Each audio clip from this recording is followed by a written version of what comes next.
everyone, welcome back to Story World Up.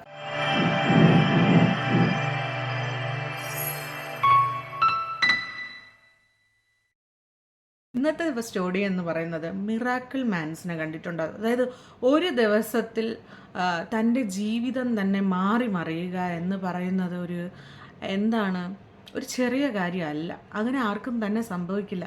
എനിക്ക് തോന്നുന്നു സിനിമയിൽ പോലും സംഭവിക്കത്തില്ല അങ്ങനെ ഒരു കാര്യം. പക്ഷേ വർഷങ്ങൾക്ക് മുമ്പ് ഒരു വ്യക്തി, രാമയ്യ എന്ന് പറയുന്ന വ്യക്തി, അദ്ദേഹം ചെന്നൈയിലാണ് താമസിച്ചിരുന്നത്. അപ്പോൾ നിങ്ങൾക്കറിയാലോ, അതായത് ഒരു 15 ഇയേഴ്സിനൊക്കെ മുമ്പായിട്ട് നമുക്ക് തമിഴ്നാട്ടിൽ ലോട്ടറി ഉണ്ടായിരുന്നു. ബട്ട് പിന്നെ അത് ബാൻ ചെയ്യായിരുന്നു. ഇപ്പോൾ തമിഴ്നാട്ടിൽ ലോട്ടറി ഇല്ല, ബട്ട് അന്ന് ലോട്ടറി ഉണ്ടായിരുന്നു. ഓക്കെ, അപ്പോൾ ഈ സംഭവം നടക്കുന്ന ആ ടൈമിലാണ്. അപ്പോൾ ഈ രാമയ്യ എന്ന് പറയുന്ന വ്യക്തി ഒരു മിഡിൽ ക്ലാസ് ഫാമിലിയാണ്. അദ്ദേഹം ഒരു ഫാക്ടറിയിൽ സൂപ്പർവൈസറായിട്ടിരിക്കുകയാണ്. അദ്ദേഹത്തിന് 3 കുട്ടികളാണ്. അതിൽ രണ്ടാമത്തേതെന്ന് പറയുന്നത് ട്വിൻസാണ്. ഒരു ആൺകുട്ടി ഒരു പെൺകുട്ടിയാണ്. അപ്പോൾ ഈ പെൺകുട്ടിക്ക് ഹാർട്ടിൻ്റെ ഒരു ചെറിയ കംപ്ലൈൻ്റ് ഉണ്ട്, ഒരു ചെറിയൊരു ഡിഫോൾട്ട് ഉണ്ട്. സോ അതിനുവേണ്ടി സർജറി ചെയ്യണമെന്ന് ഡോക്ടേഴ്സ് പറയുകയാണ്. ബട്ട് അന്ന് തന്നെ ഭയങ്കര ലാക്സ് ഒക്കെ ചിലവാകുമായിരുന്നു. അപ്പോൾ ഇയാളുടെ കയ്യിലൊന്നും ഉണ്ടായിരുന്നില്ല. ബട്ട് ഇയാൾ നിറയെ പേരെടുത്ത് കഷ്ടപ്പെട്ട് ചോദിച്ചൊക്കെ, അതായത്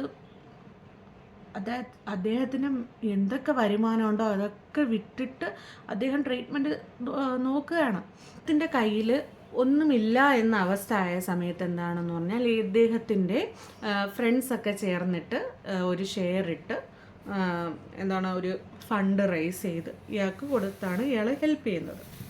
ഒരു 1 മന്തൊക്കെ കഴിഞ്ഞ് അങ്ങനെ ഒരു 1 ഇയറൊക്കെ കഴിഞ്ഞ സമയത്ത് എന്താണെന്ന് പറഞ്ഞാൽ, അദ്ദേഹത്തിൻ്റെ മകളൊന്ന് റിക്കവർ ചെയ്ത് വരികയാണ്. ഇവർ ഒന്ന് ചെറുതായിട്ട് ഫിനാൻഷ്യലി സ്റ്റേബിൾ അല്ല, അവർക്ക് സർവേ ചെയ്യാമെന്നുള്ള ഒരു ഘട്ടത്തിലോട്ട് അവർ വരികയാണ്. അങ്ങനെ ഇരിക്കുക അദ്ദേഹത്തിൻ്റെ ബർത്ത്ഡേ അന്ന് രാവിലെ. അപ്പോൾ ഞാൻ ഒരു കാര്യം പറയാൻ മറന്നു. ഇയാളുടെ വൈഫ് വന്നിട്ട്, അതായത് ഇയാളുടേത് ഒരു ലവ് മാരേജ് ആയിരുന്നു. ബട്ട് അവരുടെ വീട്ടുകാരൊന്നും, 2 വീട്ടുകാരെയും ഇവരെ അംഗീകരിച്ചിട്ടില്ലായിരുന്നു. കുഞ്ഞ് ജനിച്ചെന്നറിഞ്ഞപ്പോഴോ അല്ലെങ്കിൽ കുഞ്ഞിനിങ്ങനെ ഹാർട്ട് ഓപ്പറേഷൻ എന്നൊക്കെ അറിഞ്ഞ സമയത്ത് പോലും ഇവരാരും വന്ന് ഇദ്ദേഹത്തെ സഹായിക്കുകയോ ഇദ്ദേഹത്തിൻ്റെ കൂടെ നിൽക്കുകയോ ഒന്നും തന്നെ ചെയ്തിട്ടില്ലായിരുന്നു. പക്ഷേ അങ്ങനെ ഇരിക്കുമ്പോഴാണ് ഇദ്ദേഹത്തിൻ്റെ ബർത്ത്ഡേ വരുന്നത്. അപ്പോൾ ബർത്ത്ഡേ അന്ന് രാവിലെ ഇയാൾ ഉറക്കം എണീക്കുന്നത് തന്നെ കോളിംഗ് ബെല്ല് കേട്ടാണ്. അങ്ങനെ ഇദ്ദേഹം പോയി നോക്കുന്ന സമയത്ത്, അതായത് ഇയാളുടെ അമ്മയും അയാളുടെ വൈഫിൻ്റെ അമ്മയും എല്ലാം ഉണ്ടായിരുന്നു. ഇവരെ വരികയാണ്, സോറി പറയാണ്, ഇത്രയും ദിവസം വരാത്തതിനും കുഞ്ഞിൻ്റെ ഓപ്പറേഷനൊന്നും സഹകരിക്കാത്തതിനൊക്കെ സോറി പറഞ്ഞിട്ട് പറയുകയാണ്. അതായത് അവരുടെ ഓഹരി ഉണ്ടല്ലോ, അവർക്ക് എന്തൊക്കെ ഓഹരിയുണ്ടോ അതെല്ലാം 2 പേർക്കായിട്ട് കൊടുക്കാൻ വേണ്ടിയാണ് വന്നതെന്ന് പറയണം.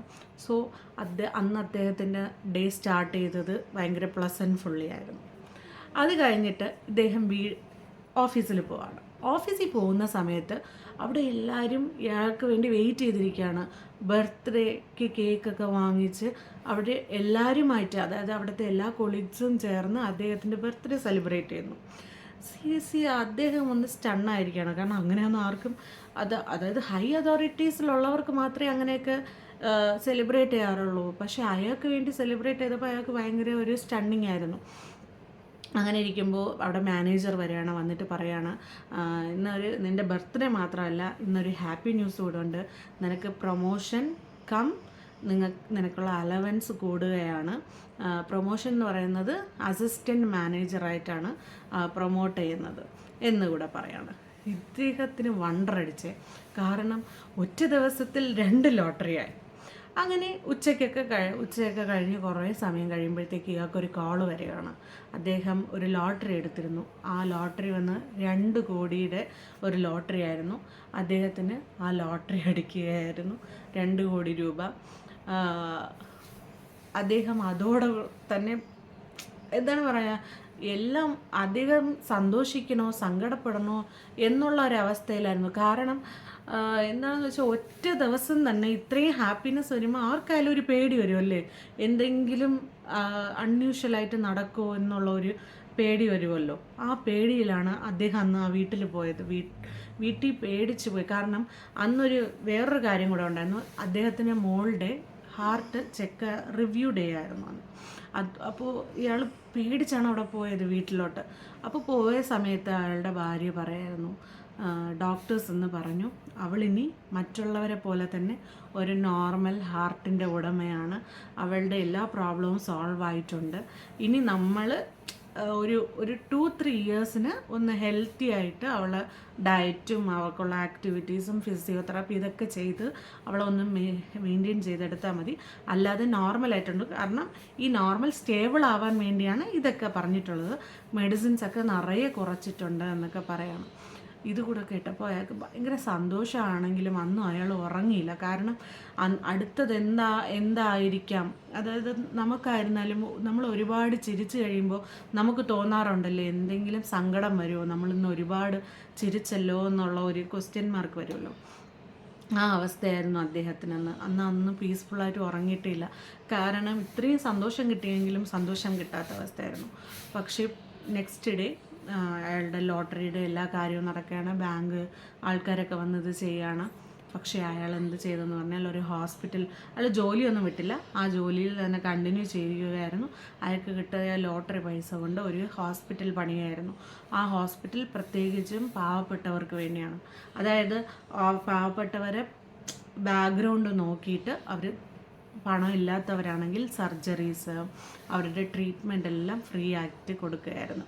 അപ്പോൾ അതിന്നും റൺ ചെയ്ത് വരുന്നുണ്ട്.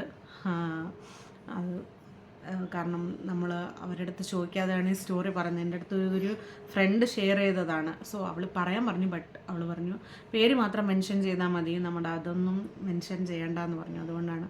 ബട്ട് എനിക്കൊരു സിനിമ കണ്ട ഫീലായിരുന്നു. അതുകൊണ്ട് എനിക്കിത് നിങ്ങളുടെ അടുത്ത് ഷെയർ ചെയ്യണമെന്ന് തോന്നി. കാരണം ഒരു ദിവസത്തിൽ തന്നെ അദ്ദേഹത്തിന് ഇത്രയും നമുക്ക് ബിലീവ് ചെയ്യാൻ പറ്റത്തില്ല അല്ലേ, ഇങ്ങനെ നമുക്കൊക്കെ ഇതൊന്നുമില്ല, ഇതിൽ ഏതെങ്കിലും ഒരു കാര്യം നടന്നിട്ടുണ്ടെങ്കിൽ എന്ന് തോന്നി എനിക്ക്. അപ്പോൾ നിങ്ങൾക്കും അത് തോന്നുന്നുണ്ടോ എന്നൊന്ന് കമൻറ്റ് ചെയ്ത് പറയുക.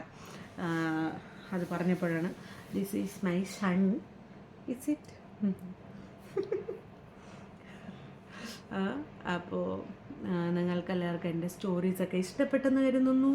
ഇഷ്ടപ്പെട്ടിട്ടുണ്ടെങ്കിൽ subscribe, then like and likes Amma channel. Bye. I should have taken my time.